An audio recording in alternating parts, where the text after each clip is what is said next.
MPs no mo de akotoka fe nhwemu abeto dwa say won betua 40% na ban tua 60% na interest ko aban na betua Ghana for muna kum MP adwuma e de say wo hia kasa e wo say aban so na sene Yara Patrick Boama can say on the Kabaya and Kabine Toka is the constituency. MP ban will use or Kawa Jaho no the court. If you must share the maintenance and the expenditure on such cars. Ghana, you bet to me. Nanny, I know so day because almost a judiciary talk us my own. You talk my executive.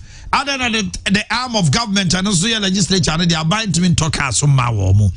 Our democracy is gradually becoming extremely expensive. Ya who ya kwankro. See bet my yes anima way nya. Na ya disika doso puoso akoma president ne na be de kire yire nom. Ni wo mo wu konso yire nom. Na yes ase ye bad sika no akọ 2017 allowance no de beto dwa say no krasa nya no kra de dodo na ka ye 86,000 a month allowance kwa na etu omuka 21,000 ebi mo si o 100 da ye tu allowance no na salaries no so anya omampani kufuo eni so ade hunu say sama me fo yi obukuru mu ja omokwa na omombo eno ntine yenya bibi mfama omunti free samre ne ba no ano ye tu sika ma omuku de no ma ja sho mo afei na na do fi say also institutionalizing no ebi mo say say mukoye omu institution na o ma be public servant the people can criticize them and tell them all manner of things and also so emfra and they Ghana manyosem meme di matem omo nwene ho e me di me matem omo nwene ho o be yesa no de omo abefra anhwe ya na kasa bi bekwa emwa afei adwira niema ekoso no so Justice Crimson Committee ehonsem Bishop J.Y. do atenase ama na kwa be ne mo mesre ma men kasem we na me ne papa nhyase ebanifo amwo Ghana ha no yetra kasem a ya na minim se mu fi se ya no na suo se ye ne yenya kasa ne etua enkwara nkitikiti bi nam kwan mu a wo mo sresra de ye titi jatama o ye titi jatama ya sise omo ayi bayan figugu omo nim kwara bu on ma 4 years u gira o ka ho ano de sa bebom no ye say ambisika to aduane ni sa ni ja fon de omo ba season by season ai season ai o mu aboso maba no mayira o ma no maba but we dey kwara be brigade afana nyina ne ato ma peti o na pani bi kase ahomachi bi okofa Children's Park wo Kumasi afu kwanta na ye noamu pema na ye sisi ho ne de ayi still aguso they already 4 they already 6 they already 10 yeso mu nyina ni it's a survival of the fittest. They are training the children to be so hard onyini no fatuo no obotua onwene because now we have street children. Social welfare for more Ghana, Hamunni. Police in penny for Munni. Politicians Munni. Gender ministry Munni. Gender ministry and social protection. A dear way we say, a Kalano Nini no Munni was street so a mobile dorsal. Na a Kolabi at Tino a Bonteneno. Onina Oniabataye. Onitima. Me say, as some way may can in there. And now 10th July. Mama on the next 5-10 years. Muba Chenkwala no be finding out. Armed robbery, any certain criminal activities. Yes, I'm afraid. One more Musuma or Mubego Mountain, and you show much Aquina Monchiwamo. And how more money womo? As I'm saying, Bishop, yeah. Parliament approving salary of presidential spouses. Mami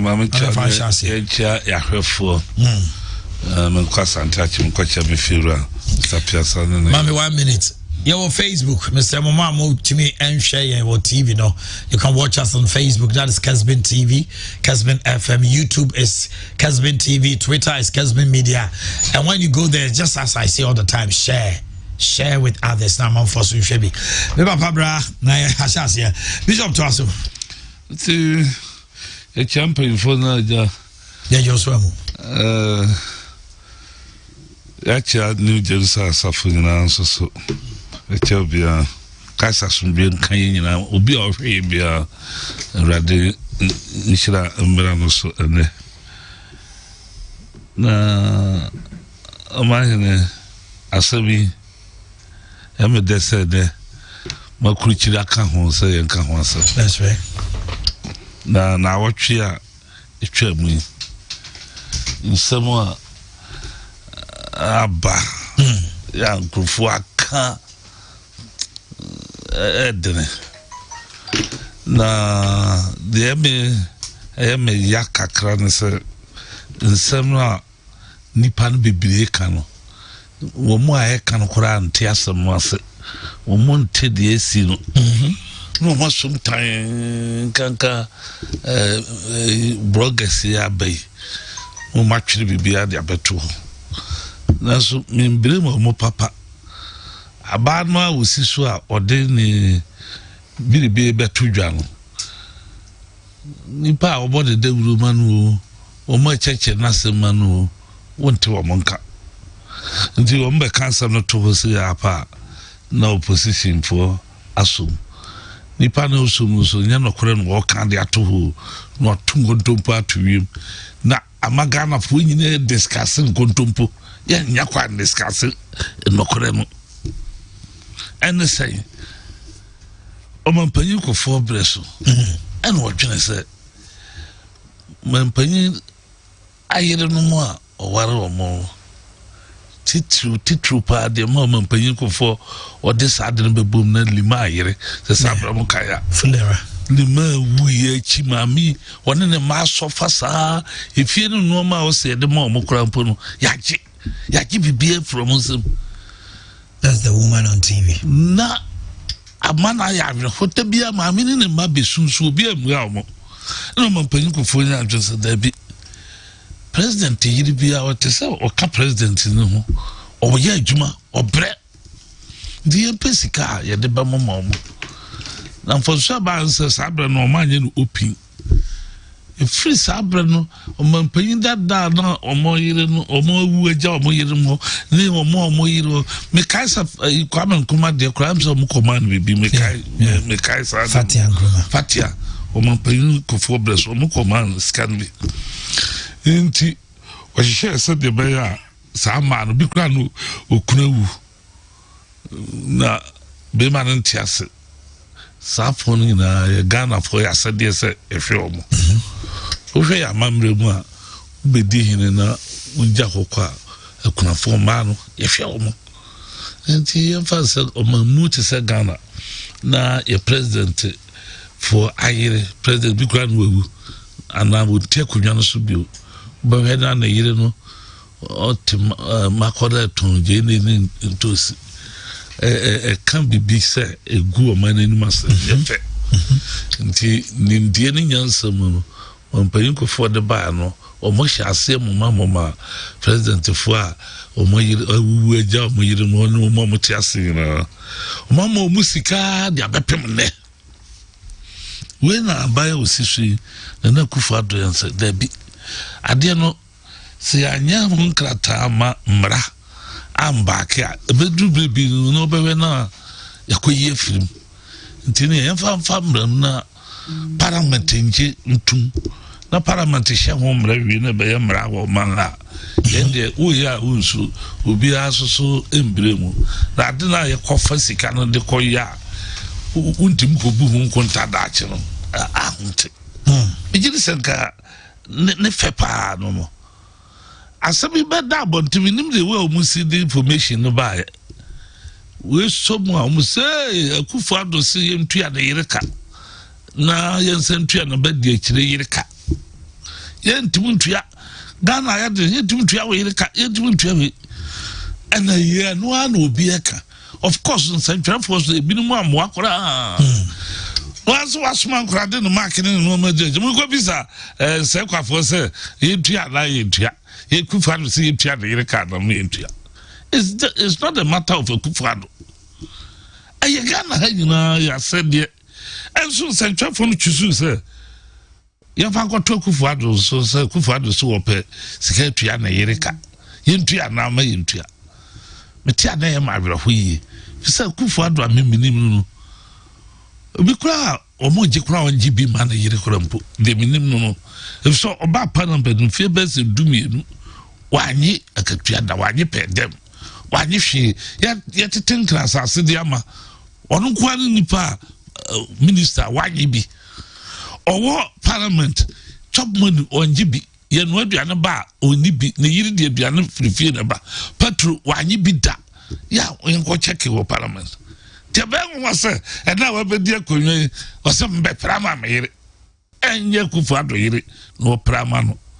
Or did she share pa muda one ever? Nay, yes, sir. And people want to my master in the degree. Well, I know if you saw about Payuko for not cabin, I watch me no man of Philip so a pretty to a loopy and the man. Or pray to a loop the Mormano. No one in Pepe and Brasso. Okay. And so for so saw better next president of the bar. Now, Abafa. If you say, they know a full moon, not dorsal. What fun no more be. Did the Americans see, Mr. Mammy Musawi? A bit more essay, Sigana, official, now say, formalizing and Kenya problem. Name ye ko backdate 2017 na allowances no higher the ma no ebi mu dia betu dwa whether it's true or not 86,000 plus 21,000 that of a cabinet minister aketua ene ye de ma maame ewomo na akwa de say ahwe ya omo soso kwa ahugiem they will retire on their salary just like Article 71 holders enti ehun tete hono na ebi mu uche Ghana fo bebe omso ma sika di mo omo dada na mom se wo sa akwachi akofra 2017 does that mean say kunado agiman so be backdate ni de anasa wo be backdate Lordina wo be backdate Fulera Emily Akufo Fulera champon yire omu nyina Teresa Akufo mo ba ni nyina na Ghana ye betumi. That's the question a lot of people are asking. Well, yeah, Omudi Bisa na nchechiremu so edise nchechiremu. And of the kakasa more Omudi Abano. Ebam job because I need abano simple abontino. Oma mo abano. The one musiba twasam to otra omanchiremu. Ye powe mpusi kana di mutu ano dada. Ya yimchemu. The about weapon say yan official. Nenda bonte na mrame back no say sikase ni yitua momo. Tie ni yo mutua. Ye ne no mubetua. And I'm talking about backdate no. Backdate no e ade aye aban bia jehye de. Se nya hye mra no fofora ye backdate e tia sa sika no nyina ye we nko na de na ebi no mu kan na madwene eba so kakran se ebia backdate ne ba ha no basika ne etua ye tutu bi dada ndi ye hye mra de ye famfiri ase ye hye ba ko na de ebi no mu kan no enkyere se omo pemra na edi ahye omo se Kufuado jisika ma ne tua na yere ne ba eno de se mu aba no kure na da wono ama obi ehun se nye se eno na be problem if sa Kufuado ni tumi so ba jisika tua na yere ka oni tumi so ba jisika tua ba mi aka ono ntimi yo mra no ma no kwaisa fi se Article 71 for ewo omo hihye omo mra mo e mo aka so nyina wo omo hihye if ato Kufuado ntimi hihye akatua ma no ho eduru a binum na hihye yetu committee no na hihye akatua abampa yin benya sa so na Article 71 for so parliament for some margin to hu ni se aban no na amekire ne niam mu ya na wa nkire no ma mu yi amagana fo anti asem na se fiti anwal betum ze ebra ye wo mi so hia se be discuss me bi say hia I don't dey say dey nche Here say discussing. Here say if you said Omutua. Who share the tension in town where fix the country demonstration or which yes. Now go fast sikasambe tumwa. Say you are rather even making yourself unpopular with the masses. I know more especially so when Tim Ranchel Muyi Amani Palantiase. Now the other tunes are obviously be our kind of so we share a time for one. Thank you very much. If you are told, people for Kura, no matter be Kura or Montiasa Nassano. Yes. Thank you very much. Bishop Namotene, I was reading something on the British Prime Minister's salary. The British Prime Minister takes about 61,000 pounds. The President of the United States of America 400,000 plus 100,000 non-taxable plus 50,000 and 15,000 allowances. No country pays, no country in the world, but they make available certain arrangement or programmer. But if you also question say America say baby Clinton you say now was so join a law firm. Oko share a year Melinda Trump so on the model humanitarian works on that humanitarian grounds no baby, but no president is paid.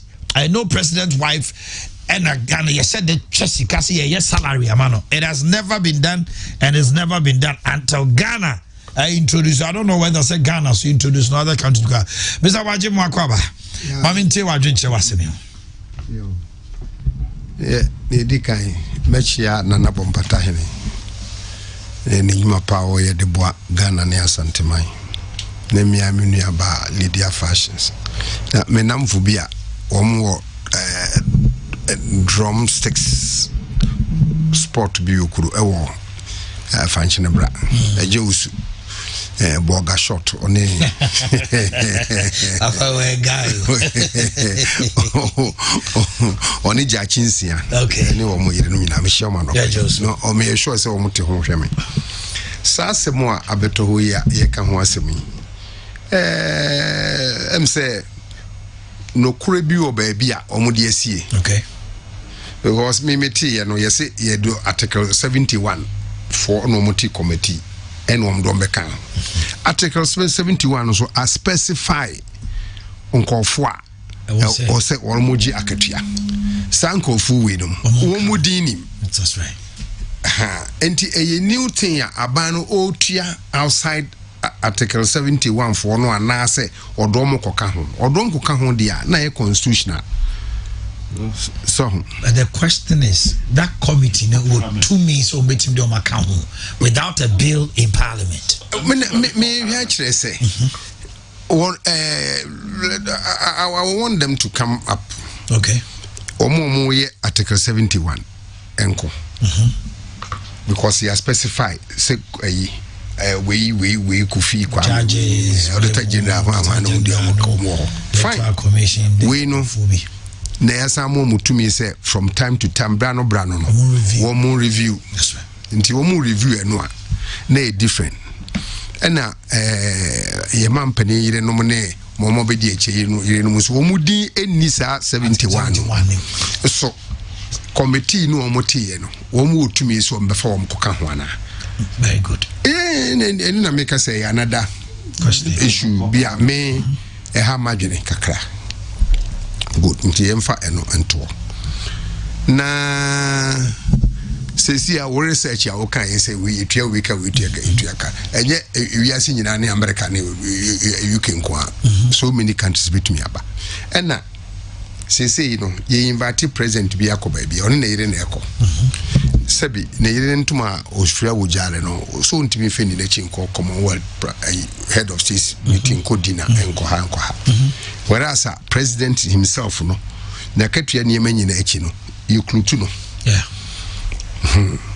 nti e base bi okopa bibi ama na yire so no so omfen koto bibi a be presentable akoti animu a another matter ena circumstances ye amampani a besene kro no ye fa so etuwom eku yen eye ho niama no ye na se wo abadaye kakra wo mu na hwe wo no asetena mu a na ye ayem hihie kakra wo a opese ofa kwan bi so edeboa wo na ye na ye refri se ye budget ya Office of the President ye twa odosupu bi koto donations and even entertainment.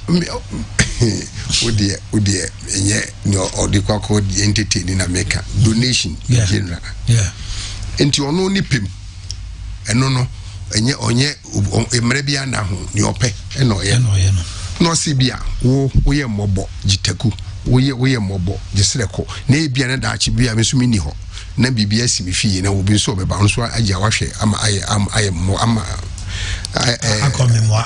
aye no mo a different na enye secret send ya momodwe no say secret payments. You can't take a person out of government coffers be being covered inti say you know I say one man you scratch my back, I scratch your back and comfort can be you know it's not true.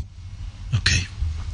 And I will say disabuse the people's mind ye feeling comfort because abano your money sika wokwa yi oyisika okọ functions okoyisika okọ ha or ma tips or ma bibia ni nyina afiri sa lump sum no a Ministry of Finance e dey parliament akoji e dey amano no na so far no sa dey we akoso a na e bia aba mampani Akufo-Addo penso e no so no dey on pese ono abehwem a enye straightforward say kuna for no nani na so se bosumu obenya teku na obenya sempoa se mampani ni trimu omre no hunu na se oye na so hunu mo boso a ma no hunu boso ma no on the any yen legalize no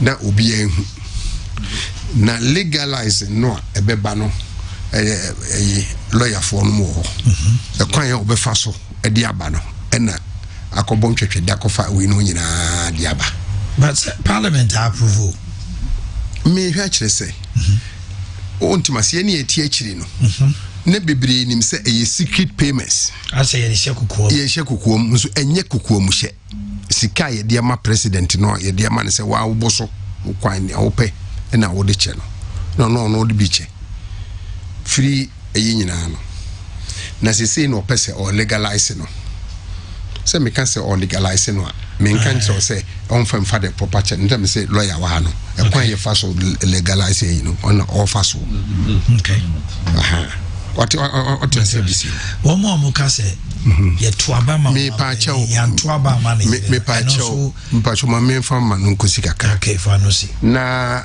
say e free 2017 and one more committee no start here.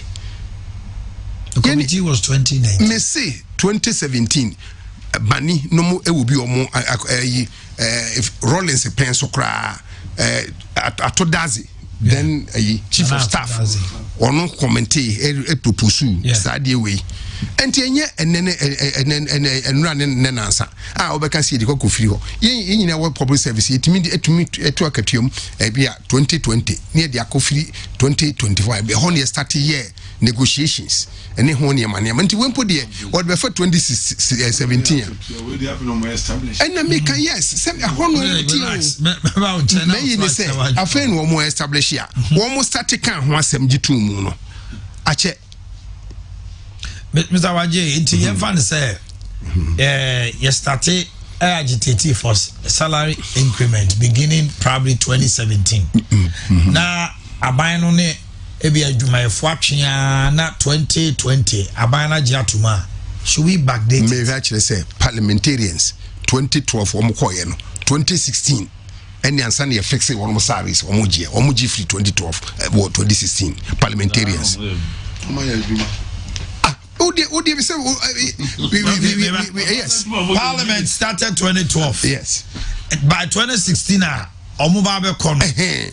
And Abino Prince or prove one conditions. So, G2 movie, almost backdating in 2012. So, why are they also not telling us the same thing? Oh, that make us say, when you're in the public service, what is backdating we India eba de bia job friend arrears God what ya the bia teacher for no beko and arrears ya pass e hon e enye nnenko na amampani be wu agi ayire nom you firi wuja wono ma che omfura se ka ho asema che enti obi ko firi ho a me am te enye nwanwa because yet ne da e bada okay o ti ase good who say be say question be let me say every mo say ye to aba ye to mama mpani nya ne yire enti Ghana for taxpayers money ye jifa gutua ne yire ka me ma example no wen o mampani yire no so say functions bi ne ne ma bi o ho a kenye so ye mampani yire nkuye mfre no okay no nya de do akọ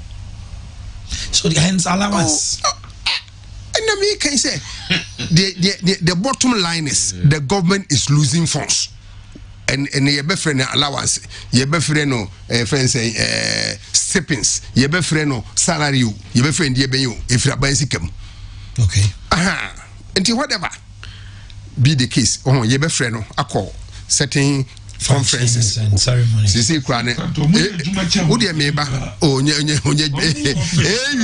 EU for pay sisi yenti African Union person mo ka bom na o mu sisi ye ne obi magi yenti no o ma atiku ati amampani de wives of o move for these conferences no akokofa chenchen efira omo office ya bu train wo de meba enti the pain of stipends no and I say salary or allowance or top up or whatever or the man no ni nyina no ekujira say aban no lususika okay enti no ede de ye say ye boa wo mo say bosome so a obenya 10 cedis bosome so a obenya 30 cedis oh na no na ye hwem say ebi se sisi a ye wo mu yi ahokire wo ho obi aka na emesere ye nyina ya ge term ya tum new normal yes COVID-19 ba yes. O my bia na Ghana ha ba bia no be condition bia ababia no ye fa ni say the new normal na Ghana ha ye frase etatin ye belt e ma ye ba na nye ne ene ye benya relief o se kura na nka o mampani yiri bia ni kuna wuja no ti ba bi no o se ye hunu mobo more because o man no ye den sene amomo ka no okay na me ne obi kase o man mo ye den kwa bibirbe ya na madwen ye me say onu bakọ no create fear and panic yes because we are here baby factories nyina operate 25% capacity the be na baby ya ebi kwa close down kra ball kra ye hwe baby ya hwe na Ghana ha de ye bibi ya ye entina ye di new term which new normal e de aba na nka won be hia moa ka sei eno mu hia mo ena nko mu hia moa me a personal experience me wo Teshinungua kwehe police headquarters udru ho na wo branch on your left okay cause 1 2 3 4 1 2 e ho na lima noti de bia me hia na oti pick up no cheche lima oti ase no owidua mampania wa me yeku ya to abapa ma no liman ese ne wall crab buin me hwe a kire se me ono onye no wawu ne wall buye na me ka se me di free time oti ase me ya me hu no me drive so fasa akwan so almost every day me ti pick up nenye Toyota ni design do he na ne boarding Toyota ni exam na not ni exam pick up tie a kire yi obewu ye no na ne yiri ye time die nene ma o ma pani Ghana oye me see me feel ho ma fa ho na me nam de bia ndua no ma hwe ho flowers green bi wo mu fie ni mo time die hata ho say eh ma me ne time die afi chiri kwa na yi the wall buye afi okwa yi woni kurum sa ka yi kwa konya accident num ne ne mania but is such a woman tio Ghana for no voluntarily na ato aba yi ni kun mo akoye adwuma fufu ya to ata Ghana for no abachi ni kun mo de awere ho awu na ote ho na obi ka chen se me bu akohoma mesre meka boye boni Lebi. Okay. Mr. Kabajina Mutini Kanomi messages Kiawa Namembra Apostle William Kusi Honomona Afei Nyina Adventure and so Honomo. I will bet me a send message. No, Nyame Petie Kura ne vice president for no Domudi Nkahono. Almost so bad. Of the Obi now ye deposit your man or so or say a Dawson to the vice president. It is all baby a trouble. So be any ho. Obi near them the post or so you are against the vice president common crowd of representing the Osation. All right. Somebody says I really like the discussion going on. Hey, your man, our leaders can't give their wives chop money. They want us Ghanaians to pay for them. Yo, we shall see. Appear from Pong. Also, Sikani editor of my Ghana for no editor president on money, you chop money. And in fact, you said it all. Thank you. I'm coming from Wow. My name is Kwabna Guru. More fire. Thank you. Kindly mention the 3 points. Oh, come on, that is an old one. I'll come to that. Good morning to you and your family. By my faith, I know all is well. Oh, come on. We want to deal with the messages on what we have discussed this morning. Oh. Ooh. What is happening? Good. Good morning, Omanhene. How are you doing? I hope you're doing great. My question is, when president is paying money to his CEO, his office members, MPs, ministers, buying cars for MPs and finding ways and means to pay salaries for his wife, he doesn't use COVID-19 as excuses. But when it comes to finding jobs for the youth, he will say that COVID-19 has made things hard. Ordino Park also sends that this morning. And this one says, good morning, Omanhene. Please, the loans given to MPs as a car loan, please. What about my MP in Ishaiso, who is not going back to Parliament House 2024? MP no buy and when you crash almost in 2024. How many could be?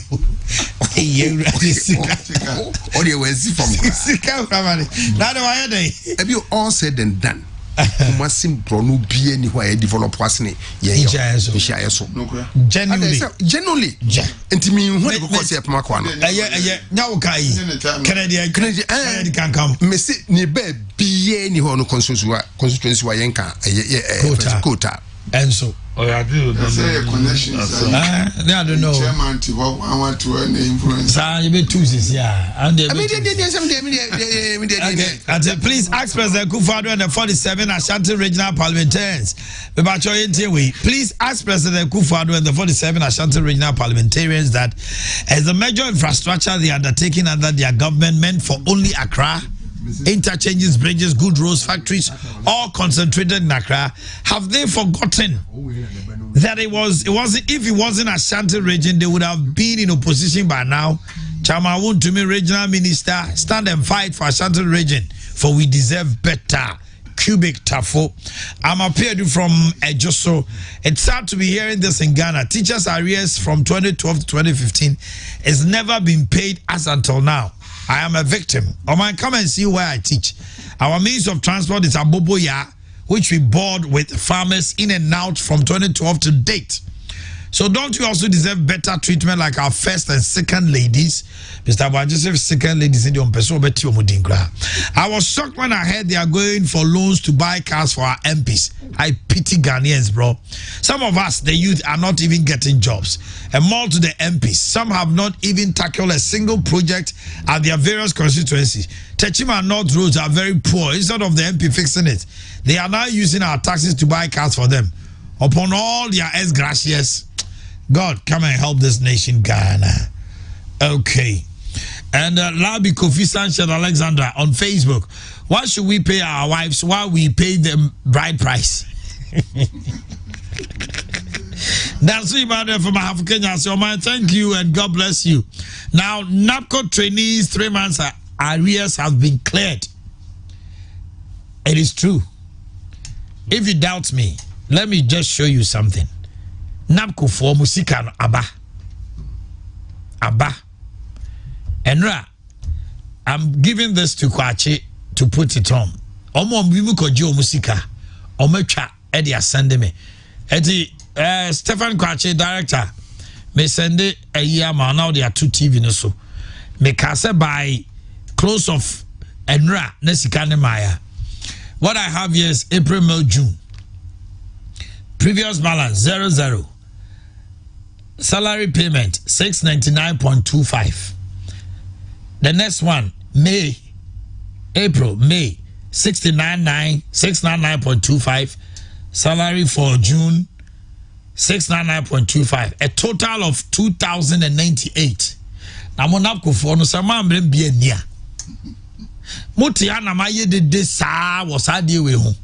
Napko for bajo omo mbufu ya no omo nkwadwuma no. Akatua no ba no omo age. Aha. Eno so ye $1 million question. $1 million question. Omo bu afusa mo nkwadwuma. They say akatua ba de. Onye mo mo kwakoje. Omo so no omo nya ska fa kanko. Oh de be. Ena omo so nyina omo nim say ye fa won mo nyina omo akatua no entimi mada bia. Stefan, can you put it on for me? You bia no. Na men confirm me. Me ne mo na tra deda ma ye wa hasu amesu mamo.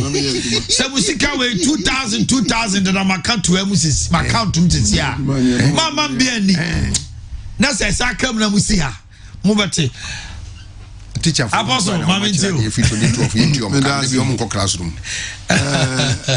In fact, in the first place, I'm disappointed in the president. I believe, sir, a man is nearly. And the wisdom will tell you that before you take a decision, you look at the times. If you don't know the times, you cannot act wisely.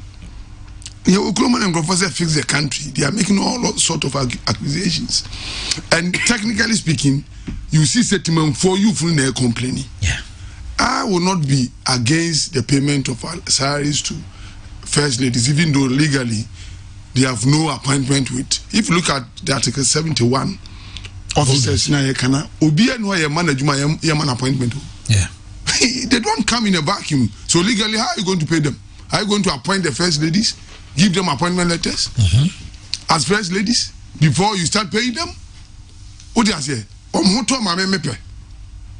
I said, now, so decision they will take care. You have to sleep over it. I will order that now about 2 years. But why the need to bring it at this time when people are saying that we want to go to demonstration because things are not right? Now, I have been against these demonstrations and other things. But let's leave the youth for them to demonstrate because politicians are taking Ghanaians for granted.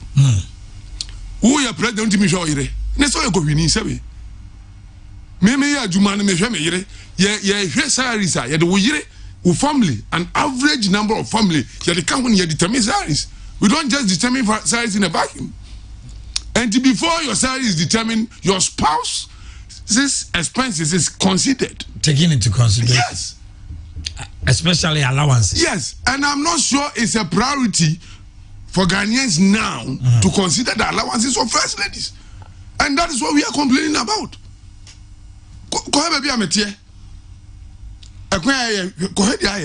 Whether the money is not big enough or not, wisdom will tell you, say the timings are not right.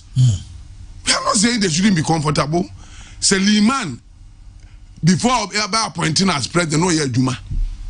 Obedi president, no see from that, so you should pick up. It is a matter of choice. Then you are Bob Bravo.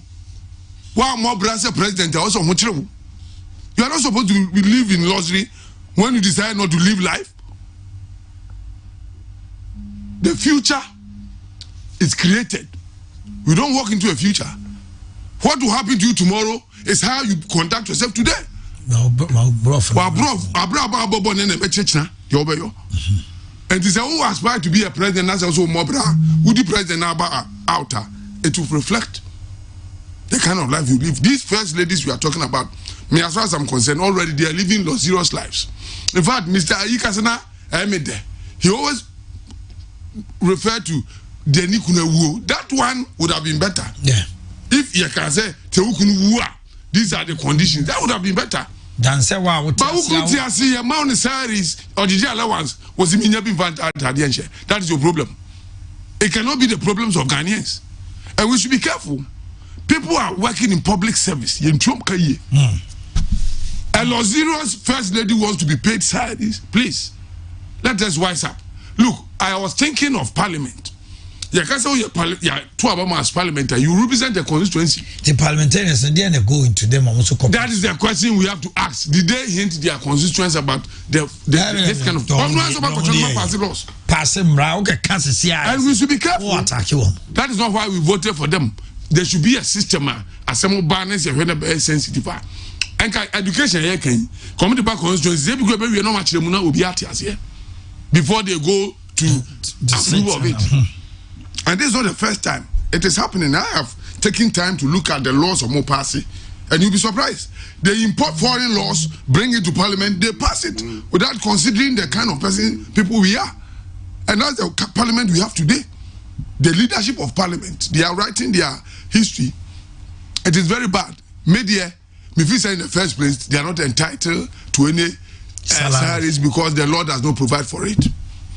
They trust me minimum kase yentu aba mo no ye eya adwene pepepe obi antu aba mo omukunu ni atu aba mo no omukunu abra bo ma ye and automatically domuni di ho sa pepepe spouses no se me yire any opportunity na se bi sumi so amedi me so me di so so di nya se ye chinchina o se ekotua yire mo ka that me ni ba bi free ba. And as you rightly said, in even countries so much develop program more enough, no, they are not even paying the spouses. And na sabi ayi na kunadu ajima running so be the first lady home. The chamber me say no baby. And you onya acquire ayi company. Uni msasi omo acquire. Yes, party. When yes party. And why should you go and pay this woman? Why? Now you see that there's a trend going on about omomuko politics. I'm so many bonia and your bonny. Omudiawa and your woo. And this trend is dangerous. Oh, this car, Yajano. Now I said, my president is not the one I campaign for. Seriously speaking, some of these things, I'm not sure. As I go, so you didn't too much what this guy friend saying. Abuga Pele. Amnesty, Abuga Pele, amnesty. On humanitarian grounds. Which humanitarian? Say what yare. Maybe Ministry of Prisons. Who didn't put me out of prisons? Omo man, I did some to so do no be yare. And so I could Abuga Pele. If the president is not aware. President, you know. Now you see what about to be prosecuted Momu Yesika. Now see ya be start to be that is not tomorrow. Oba no asa go in account. Did he sit down to think about it before doing that? And on the consequences on the party, they should start folding their this thing. They work in. I'm telling you today, they work in. Because those who cast their vote are complaining. It's not about reasoning, no. It's about how to keep your party. Me, I was thinking between the two. We are safer with the MPP. That is a candid opinion. And because of that, me personally, I spend resources to campaign for the party. To make sure. To campaign for Akufo? Yes. Akufo as a person. But today? Oh, why would I waste my time? What kind of decisions is he taking? Why? What is his problem? Perception is very important in politics. Yeah. If he doesn't know, I'm telling him today. So Nima, to careful. People are national security, people in politics, how their lives are turning around, the kind of wealth they have, and now I'm saying at the moment, they are doing other things. But on more one can be that. Meanwhile, every day national security brief. Because national security, we do. Let's tell you about yourself. Come start here, but I'm using it to date. They knew it. National security. Yeah. I'm catching up. And me, I saw some brief president tell you, that is the role they are supposed to play. And this is because he didn't know him there. Then I'm sorry for him. I'm very, very sorry for him. Look, we have the passion to build Ghana. And that is what there is about. You think that they did last time with Rwanda story, no? Yeah. Akufo had more than enough opportunity to do same.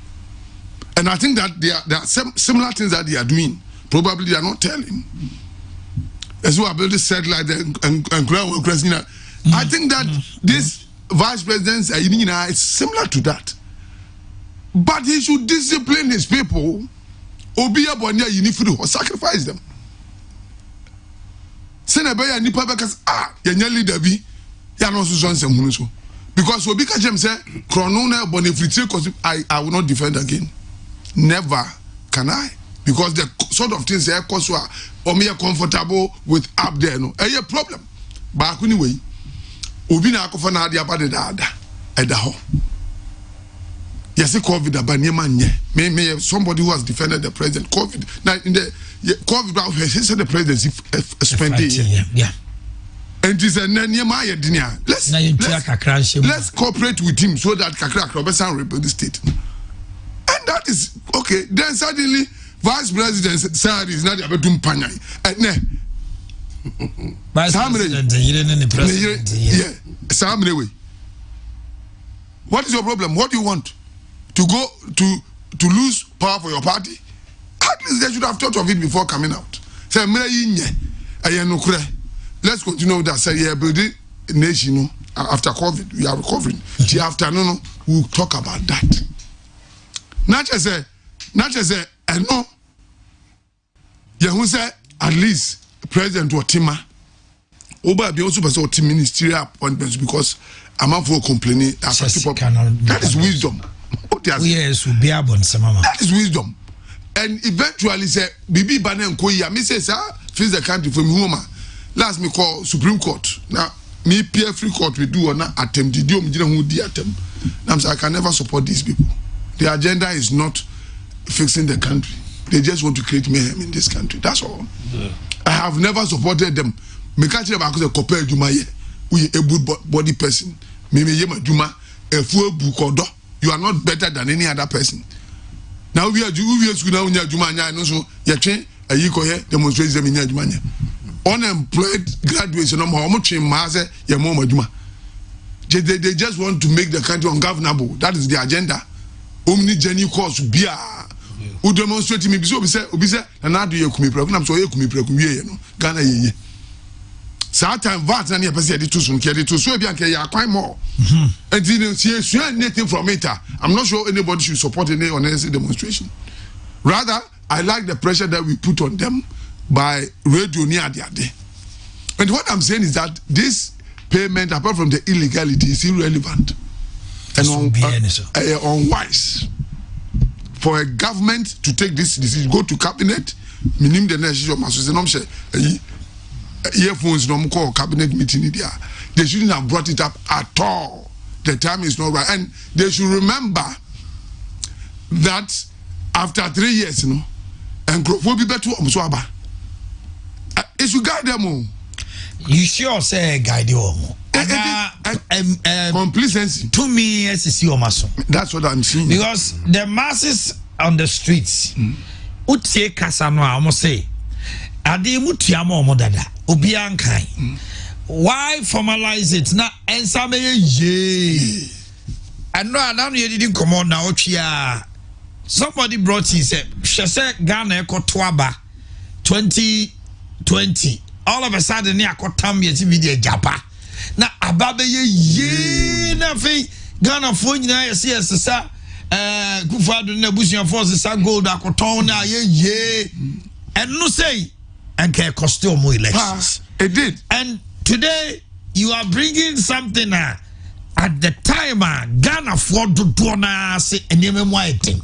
Pot yentimi nema. Yentimi nyewe. Uti adada kosutie. That is what people are saying. And some go for no mo kasana so mo le to about. The masses no got MPP ni be support to NDC ni be kasetia. But that percentage now they be winning. MPP ni because Supreme Court. Yes, abroad. Exactly. And onona baby o want to go Supreme Court. Omo from the omo Supreme Court to omo from Hwadini. Omo be to about Supreme Court. Yes, omo from Hwadini. And he said indeed omo word and the public Ghana. Send any who na some person bo Ghana there. They should be mindful of sad near think the decisions. It's sad near get a dangerous. Very dangerous. Because me for tax people in a real way. Accra. And then commodity man was said the young say President Biaba be discussing the young president no Kikamba. We be this we be do or say Kufuor we be this mama. I'm telling you now me permit me nkasa. And that, and as far as that, you mentioned the word perception. Yes, as far as that driver is concerned, a good for do this brutal because any boys in the name of office of the president, we call you bravo. You know, and so crack waves near 1 2 a be a punishment. The aka the ever to win. Now say Nina there, then we have a problem. Now the finally because first lady so you was the same. Mama out to make us say Oman ka so me okay. Enti Ghana ayedine. To mun suspend say allowance na spend to match onim nebo. Spend to me. Me makase say we first lady na oni mama phobia be chewa de kwa say first lady na nwe pay yo. Ukodi president near say to 1 trillion crown say we a material for presidency. People will contribute and support you. Yeah. We are first lady now to me more bra yemfa ayi one president where we a yardstick and determine what all other first ladies will do because there can be one reckless first lady. Yeah, for now the example. Me can't say I'm near reckless, but I'm giving an example. Yeah, Bakubit Hajin cry. And you know, and you teach yourself a president in Ukraine. You're back on a president in Yenya. Do those no mire a wall lebu. Nenzo to na se flood for our mu. The first war bu je say yan. Na say former mayor of Kumasi Frank Sapon. Nenzo to ne wo bu yi. And the here no. And the enquiry law not just say mayor for nyina yen to America. I mean what kind of reasoning is this? Okay, lawyer William Kusi. And I will tell you Kano. I mean more than kind of messages kakra. Yes. Yeah. Please, Omanhene, can you wish my son Randy Abbey happy birthday for me? He attends Asinia Presby JHS from his mother Emilia. Good morning, General. As usual, the most authentic and outstanding. Okay, we expose. I'm saying later on bomb Oh man, someone said to me, and I quote, "Go and search the meaning of Ghana." It's sad why these our politicians don't really take time and season in consideration before taking big decisions. I think it all boils down to if we challenge, change, amend, and implement the constitution well before we can see development. This one said, "Good morning, Omanhene. This is David Odia Sempak and Tampo. 4% increment in salaries in Nanado's time. What will be the headline in Mohammed's time? Ghanaians have forgotten what they wanted." David Odia Sempa. Okay. Because almost pay 4%. Now pay 15. I buy him almost 4. Good morning, man. The president is saying he's protecting the public purse. What are we seeing with his ministers? We will shock them. Papa Ansa Latte Equiapim. Man, in fact, our leaders do not think about our citizenry at all. How can a poor country like Ghana, which always depends on loans for its survival, think of paying first ladies and second ladies? Abba. President, you've disappointed me. Don't forget you are losing 2024. I love the submission of lawyer. He has hit the truth so hard. God bless him, Pa Omanhene. Matilda from Jaso.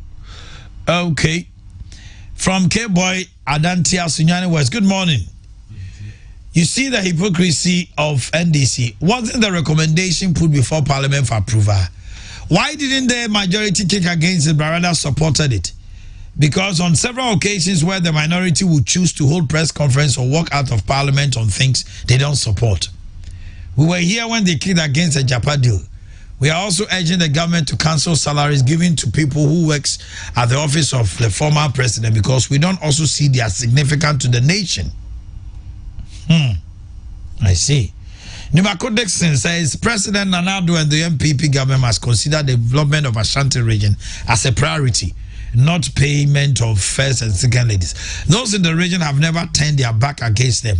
We also deserve something better in this region.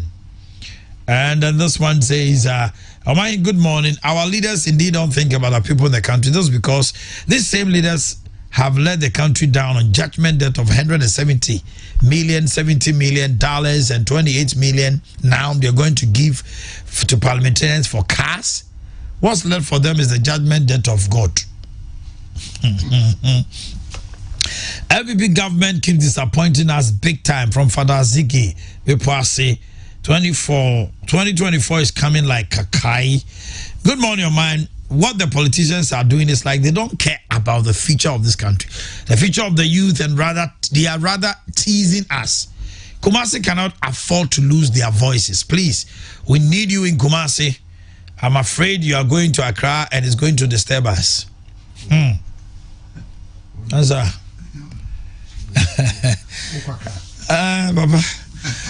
Good morning. Baba.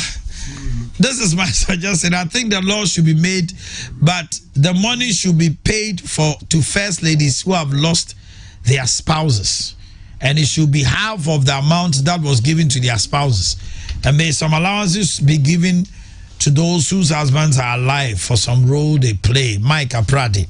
Okay. Only man sika oji yes it ya half as ata unu de no oji and then to enchine kra. It's 8:30 here, and then we'll do two things in one. Mamisha say free Mr. Boakye.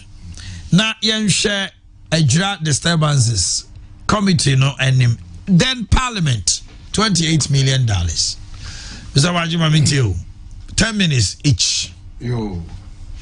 Drumstick supporters will say more.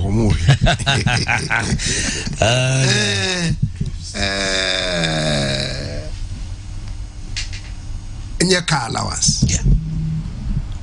Me be wrong with that. Unim say Ubia or Ghana ha or ye Juma or ye above the administrative class. That is what do administrative class.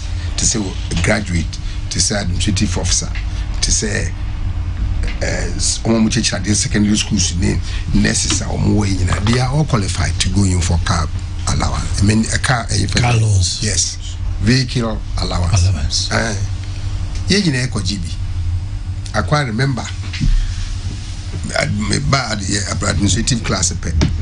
No, so now unkojeka say ye say yesu unka bi na opa for government transport ni value ma na deduction na ye beti wono enye more than 1/3 of your salary aban beto ka no amount or guarantee loan no ni aje some small 1 or 2% interest now the 9 years etua meanwhile you bet my maintenance allowance. You bet my mileage allowance. You might be say a friend or so. Na say who needs sika crop comprehensive insurance. Once I want to can in you out me go loan put to the top. Can you that out me say go loan kwa de help tete. All over. To me who the cry parliamentarians the aye big problem. Na air cost no. The new conditions of service, the French benefits attached to some offices. By say, crowd or private cars if you are buying no maubi.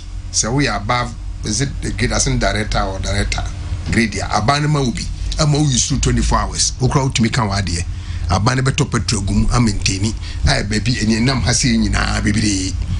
GV.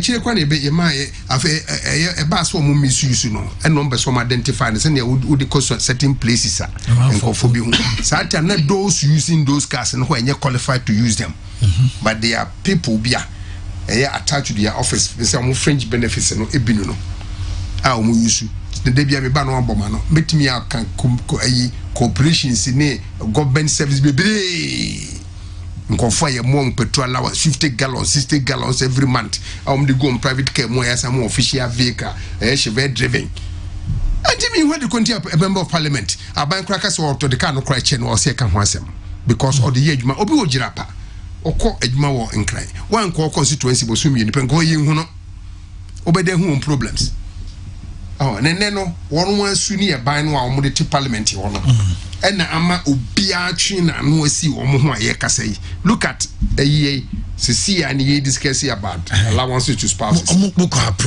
Go. I'm asking myself, why is it that Parliament more approval we are now minority in Parliament quickly now ask your mama you are free now did they want why you approve it? You're not a man of Basano.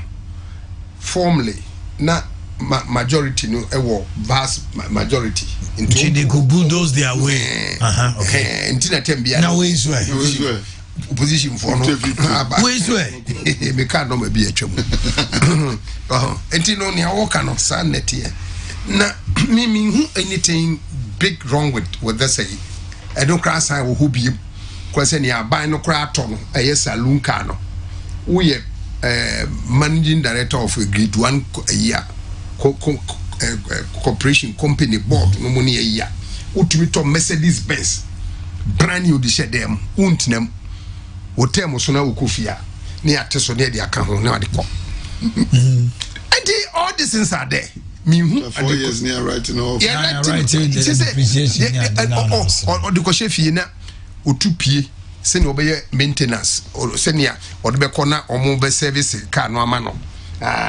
ne bia free factory by na she ho or official cars be miensa or sign kura wo guest houses scattered all around the country okoko dem fidi ni ade nyina MPC no omo obi na omo abrabo mu dwa blues wo parliament ese hu kwase a 1-2 na masore ne nkofo bu ye de mo akosem ko kabi ma ye na ye ho ntoye na obi sisi ye ne ana masore ye jaho ne ye sisi ye ade achi ana wa so wo mo prove no ye kwa bonten edus kasem so dia na mo ne omu nyina akosha wono ma ne kodem eno na ama ase Ghana for no bebre animo nso ma ye adwen se once ye MPC nko ade mo ye dede mekai se de bia me ya na me de ko free achiri kakra parliament bi by pijo 50,000 and omo de ma omo kototoye obi be ye ku oso okoji kasre okai 50s wo hot that this procedure enye ne na ye kofa ba na meka say ye new normal the mere fact say we are see den no eno nche say o say MP no nante so ena untimi nkoma no weekling ka bia eni ahode ne wabra ne ayi constituency kwan no ne tentini ya enye nyina sabe omo aso ye kwan na saloon cars ketu abeko omo ye kwan no ade no omre ye na meka no se wa enwu a o de apology to asofo miuni onko heaven o hu bi o wu ya abeko heaven Ghana fo mpese ebetu ya tax because ye nyi ban no ni se etua tax ne kra no de be ye ne ye pama ye mi hu a no so ye pe kwan ye pe suku ye pe djuma ye mpese ebetu tax no we don't want to die but we want to go to heaven nti asema wo kan MP no say no Elijah edi ye omo de ka omo nko a nke be ne ma bibrewu sei rash decisions ni niema obi abu afusa aba wote so wontimi emma bonten ma yenhu ya oma no kro sei jobs a wokan boards nyina anya dwuma ebeye den ene omotimi afanipa obvious say ye retire at 60 obekwa dwuma bi kura mu no nipa be 400-500 kwatumi ko pension 1 year ebetimi abase recommendation kwa so omo fanipa when they be approve board nini ho beyond the capacity of the managing director alone there's just a board no makoye no mako approve ni nyina aka ho DCMCs they are not spending DCEs MCEs ne de obi an kan say they are not spending okay na obi waste time bebre make us say e was yi DC yen ye what trust onu say ojeji dampo no ojeji race ojeji property rate ni ade a ode be yadwuma enzo so ode be tonta de ahye akoyi yase akobonso a wote wakotena bungulu de bia ne party fo atwa no ho ahia no cheche ni masa say common fund no a ene obi a nani atoso no aba no fa mai on kan che this is a mon spend you omo kromo ho mo acti de ukasoma left ban so ma contract yeah sika no de koma contract no e wo hin What you say? Emma anti bibia ko estansero boards that making projects and you may be bibia also mo ye na e bia threshold I was say MD up to 5,000 I do person way na 5,000 2 cedis per 2 cedis ya broso no oni board anti ontimi spend it nothing seems to be moving. In a continuous government situation or scenario, no, or to us, dear, or saying, can you mean and Satan in can take you off? Be added Naquem near move forward. And now, and Yama who appointee and say government follower. Ghana high estimation between 6,000 and 7,000 new appointments in the Ghana. Yes. What was it? Between both and all sectors. No man be. Now they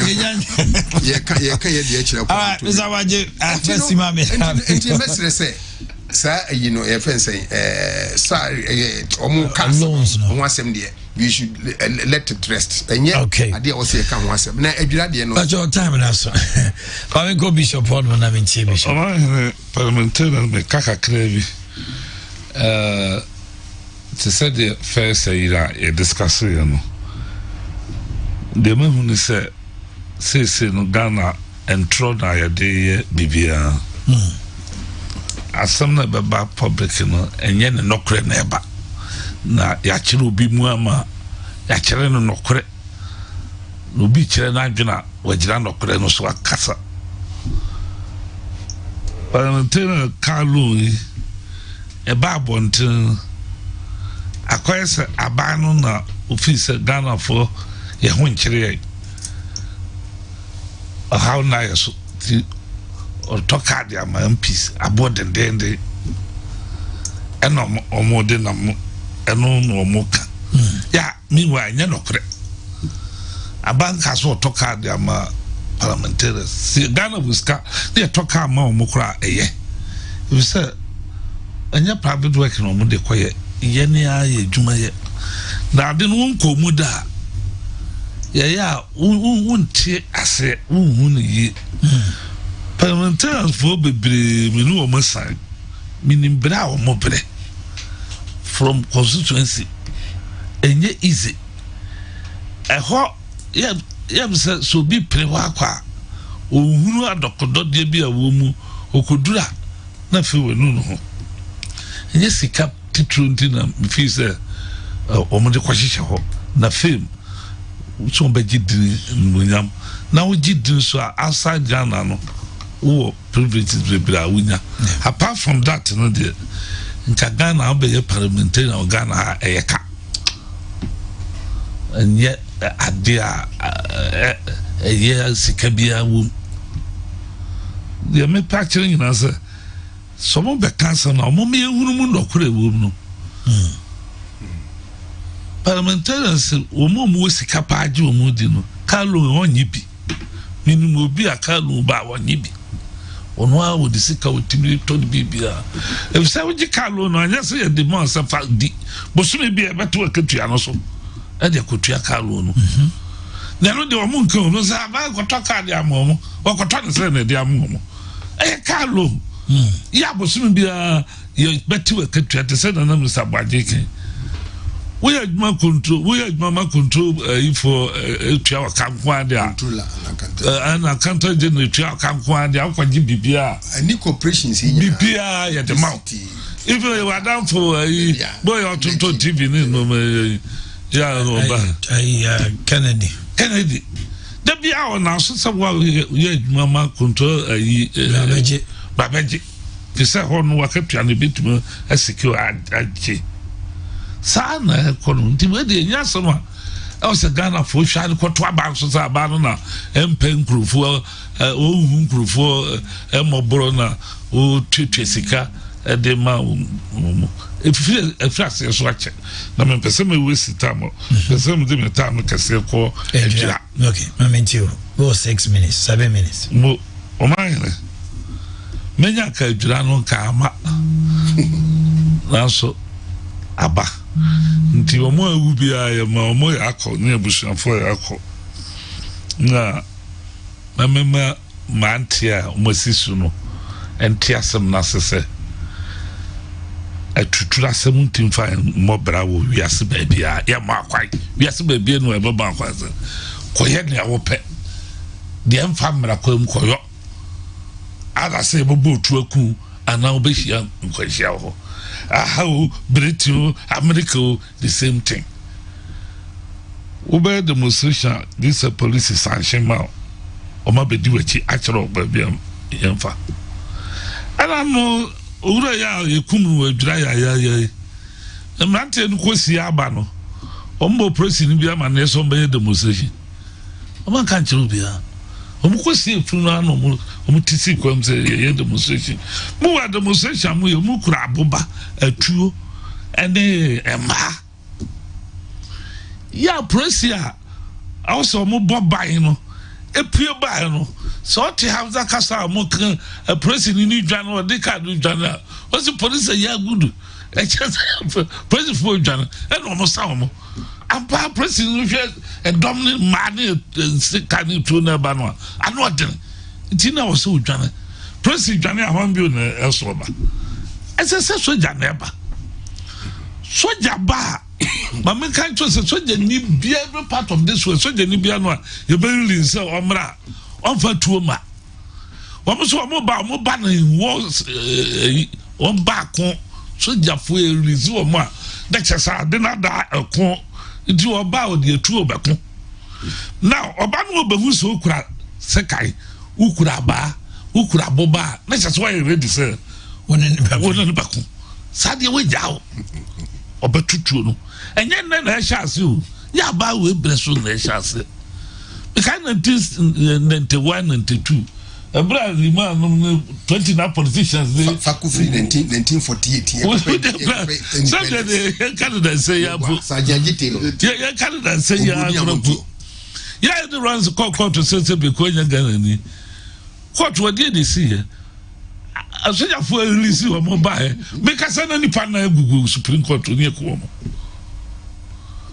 come frako ya wo boss na nu ya boy retard na nipa na en kwara bi e wo mkram de kwada o manye de mo so no magugu osisi a soja fo ma bra mbasa no akokwa afutu amede ma youth no say so when say ya free soja fo ba de boy bi ese mu twa na ja ho no die ma steady clip no pa hwe no ma bebrewum na nipa bebrem pe no kro na ho ya bufu me steady clip no hwe ya so sojafo no om de ka no besi ho no enipa bi no mu twane koe o ya om de no mo kan demonstration ho but o mu hu se sojafo aba mu twane fa bi nkunu so ko na mo no mu ye demonstration de o ma move umukukura se kan tuo nem emba ne moba soja fo no ba no a u se ni fa fo no mo fa ni fa no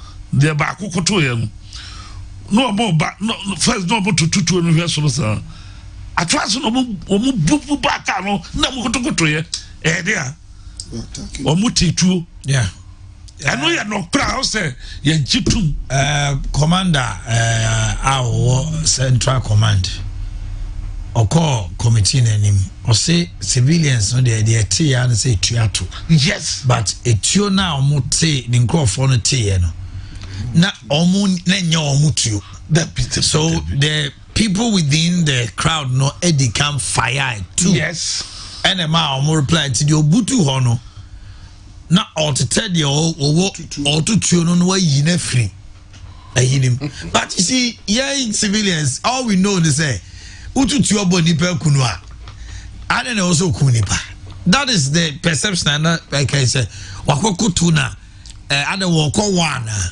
so wa ba na tuato a o so de ni tuato wo mu a no nyina ho man ku na nsa na wa yede na se ba ko so officer ba ko be kan se de ni hu so wani li no e scare na ohunu na nkofo no na wan tutu yes on grant tutu Mr. Baji soja for de mo ba ko de ko bekum e ya de da ho e best no say we babuna and papa no share free hoko onse yes o maku ni page na ye awere ho principal na so mo hwehwe ye chinkrofo a ekum kaka no wo information bia fa koma principal de obetima ya no wonti mun famra shows the mashi processing ye be say no ma na shake ties wo ka kwam ka fira tabubu ba yina so bi yare no besna kwa o man kwa ma no ko ade na yebeye mukura poli ba doctor no kra o kasa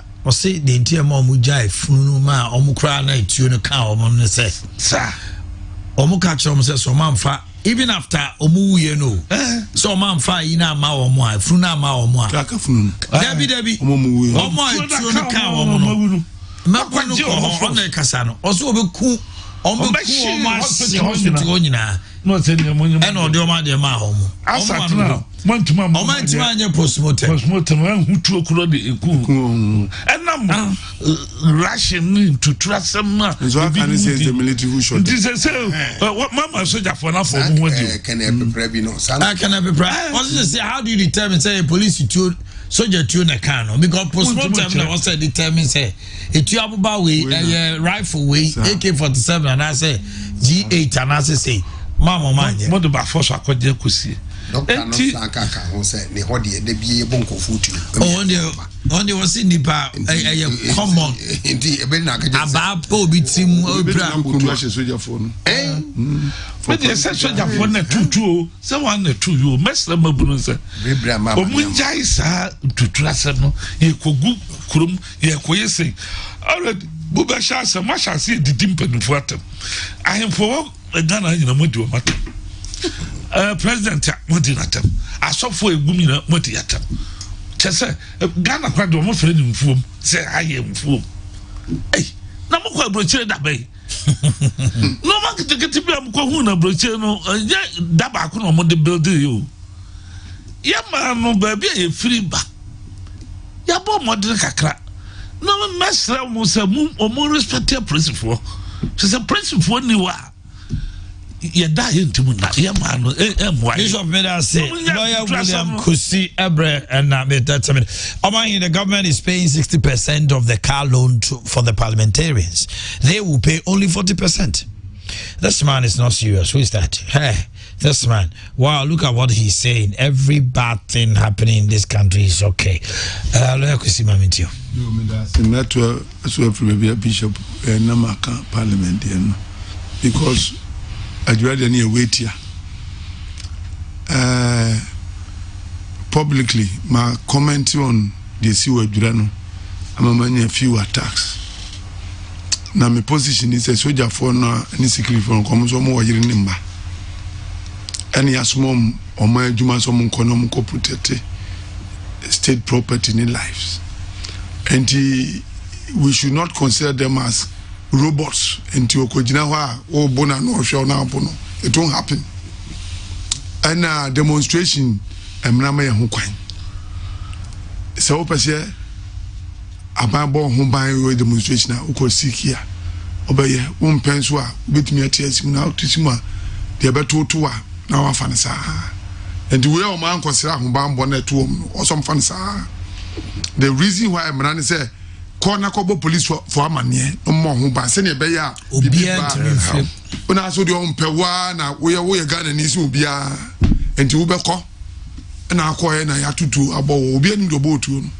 The first police for the soldier for calling Chelsea on the boat. Anybody could have shot.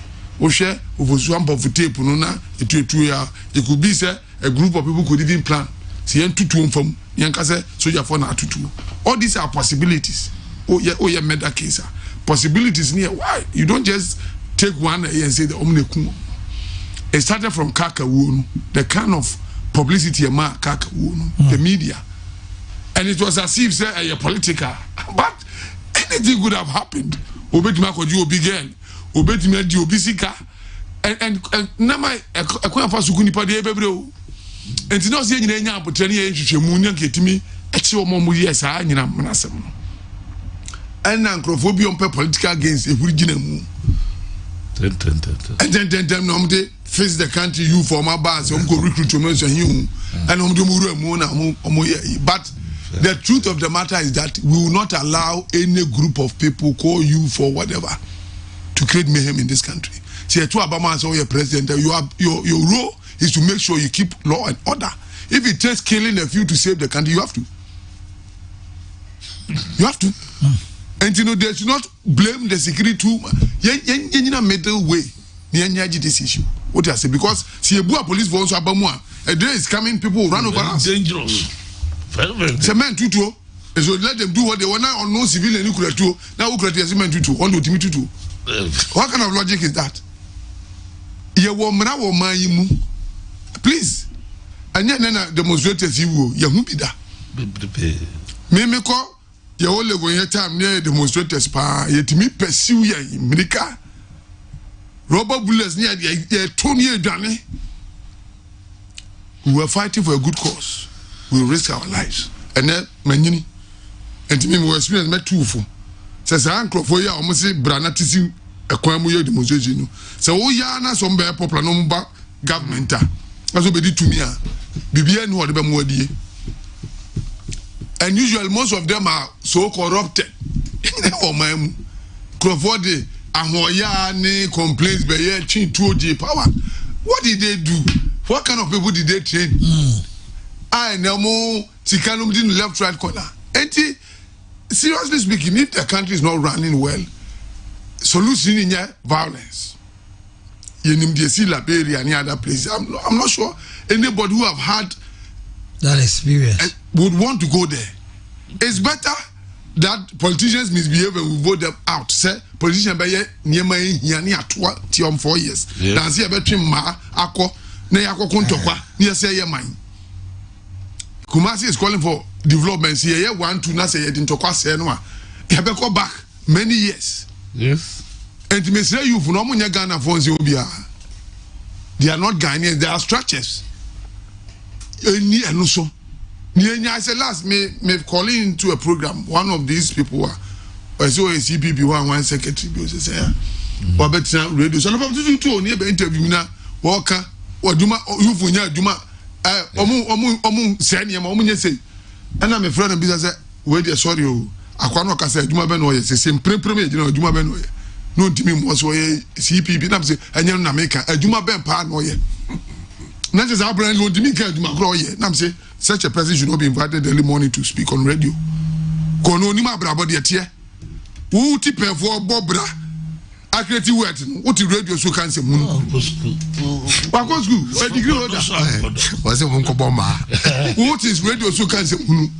Create word. The word creation, you know, and your president one responsibility. Yankasa individual ways. We should also try to create word. At least. You owe your family that responsibility. 2000 unya jumana ben sati you some ko ye basabasa. Nema unya advantage na power. Utu amna ma wa hoda obeba power no. You for na be dem continue be chase you out. Ekwan ya fast call you say na be fa ba. Tiesra let us be disciplined. Mummy entity ya ma utifie na obase me ye ayi face the country you know na mo didi atema tunofo. Send yes, I need to see you. I draft for the city of Mokano Japa. Ombeja because Omukoya Naziru. Omanfa Omukra, Kotim Makra more. Bisa Nazuru. To me, I'm not a man who so grown Kotima. And they say that, but they could have used rubber bullets. Yes, that I agree. They could have used rubber bullets. That I agree. I was thinking, sir, the use of gun was extreme. Yeah.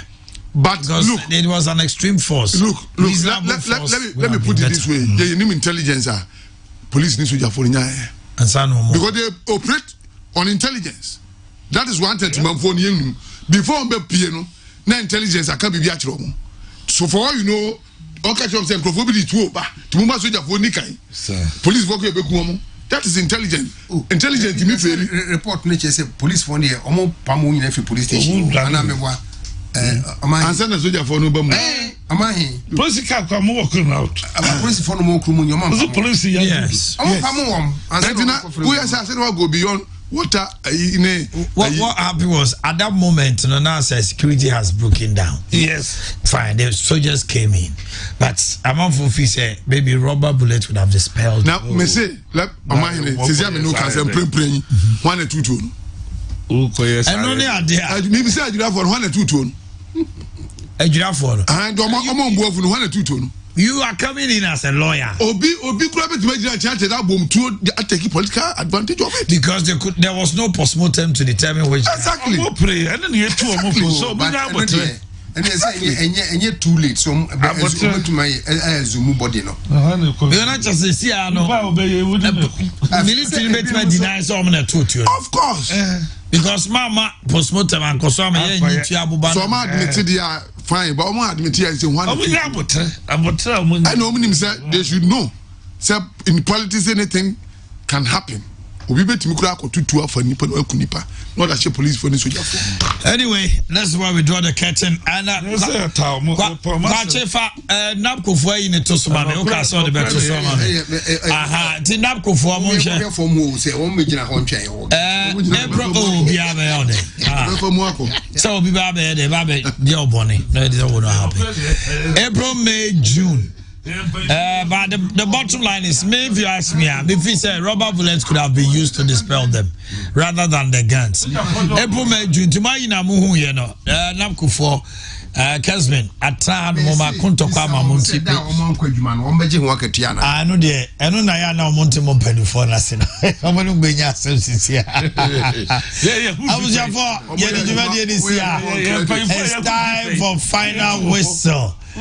Nah, Apostle Kusi, William Kusi, Bishop J. Wadu na Mr. Kabuachi, Madam Wasi. Kwachine Shwe Jumedi, so Kia PCA, Sammy and Isaac. I'm a Rasta man. Bye bye and have a wonderful day. Let's meet on Monday. This is the